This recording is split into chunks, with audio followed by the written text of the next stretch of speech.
ମୁଁ ଆପଣମାନଙ୍କୁ କହିଥିଲି ଏ ଯେଉଁ ବିଁ କୋଳି ଆମେ କହୁ ତାର ଆଜି ରେସିପି ଦେଖେଇବି। ବିଁ କୋଳି କଲରା ଆଳୁ ଏଇଟା କେମିତି ମିକ୍ସ ଭଜା ହେବ। ଏ ଭଜାଟା କେତେ ଟେଷ୍ଟି ଆପଣ ଦେଖିଲେ ଜାଣିପାରିବେ, ଆଉ ଖାଇବେ ଯଦି ବହୁତ ଲାଗିବ ବଢ଼ିଆ।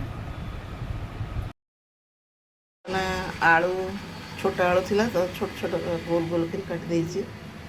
ବିଁ କୋଳି ବି କାଟି ଦେଇଛି। ଏଠି କଲରା ସବୁ କଟା ହେଇଗଲା, ଧୁଆ ହେଇକି ପରିବା ଆଗ କଟା ହେଇଛି। ତାପରେ ବର୍ତ୍ତମାନ ମୁଁ ଏଇଟା ଭଜା ଆମର ଯେମିତି ହୁଏ ସେମିତି କରେଇ ବସିଲା, ତେଲ ଟିକେ ପକାଇଲି, ସୋରିଷ ତେଲ ଟିକେ ପକାଇଦେଲି। ତାପରେ ଆମର ତେଲ ଟିକେ ଗରମ ହେଲା, ଫୁଟଣ ଟିକେ ଫୁଟେଇଦେବା।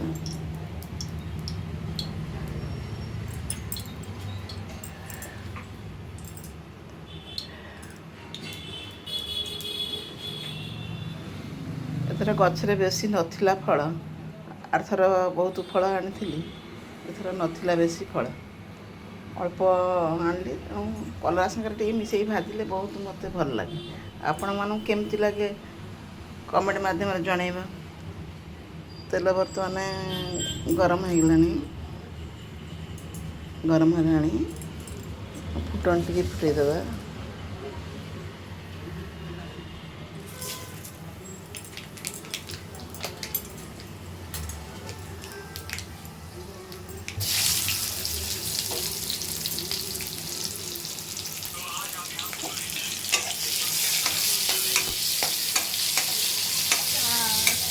ଆପଣ ଖାଇସାରିଲେଣି? ଖାଇସାରିଲେଣି?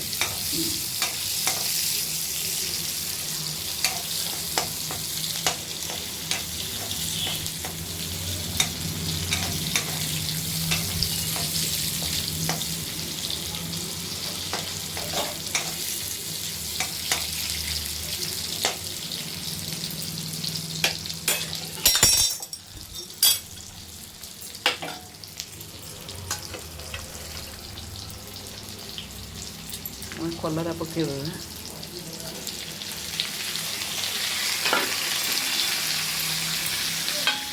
ତାପରେ ଯେଉଁ ଆଳୁ ଗୁଡ଼ା କାଟିଥିଲି, ଆଳୁ ଗୁଡ଼ା ବି ପକାଇଥିବା।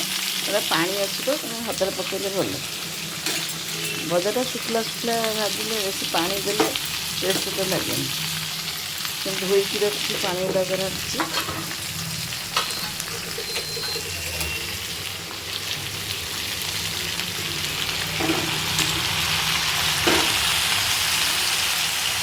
ସବୁ ପକାଇଦେବି, ତାପରେ ମୁଁ ହଳଦୀ ପକାଇଦେବା।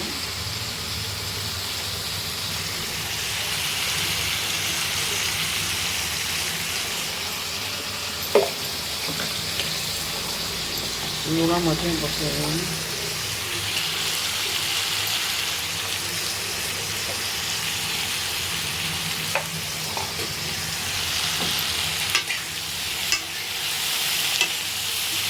ପିଆଜଟା ବେଶୀ ପାଚିଲେ ଭଲ ନୁହଁ, କଞ୍ଚା ରହିଲେ ଭଜାଟା ଟିକେ ପୋଡ଼ ପୋଡ଼ ହେଲା ବେଳକୁ ପିଆଜଟା ତା ସାଙ୍ଗରେ ପାଚି ଯାଇଥିବ, ନହେଲେ ପିଆଜ କଳା ପଡ଼ିଥିବ। ତେଣୁ ପିଆଜ ଟିକେ କଞ୍ଚା ଥିବା ଅବସ୍ଥାରେ ଭଜାଟା ଭାଜିଲେ ଭଲ।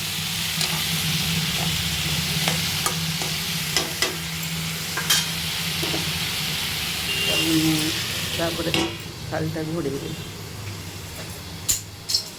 ଟିକେ ପରେ ଟିକେ ଦେଖିଲେ ଯେତେବେଳେ ସିଝିଯିବ ଭଜାଟା, ଟିକେ ଖୋଲା କରି ରଖିଦେଲେ ଭଜାଟା ହେଇଯିବ, ବହୁତ ସୁନ୍ଦର ମଧ୍ୟ ଦେଖାଯିବ। ଭଜା ହେଇସାରିଲା ପରେ ଆପଣମାନଙ୍କୁ ଦେଖେଇବି। ଭଜା ରେଡ଼ି ହେଇଗଲା, ଦେଖନ୍ତୁ କେତେ ହେଇଛି ସୁନ୍ଦର। କଲରା, ବିଁ କୋଳି, ଆଳୁ ଭଜା ହେଇଛି।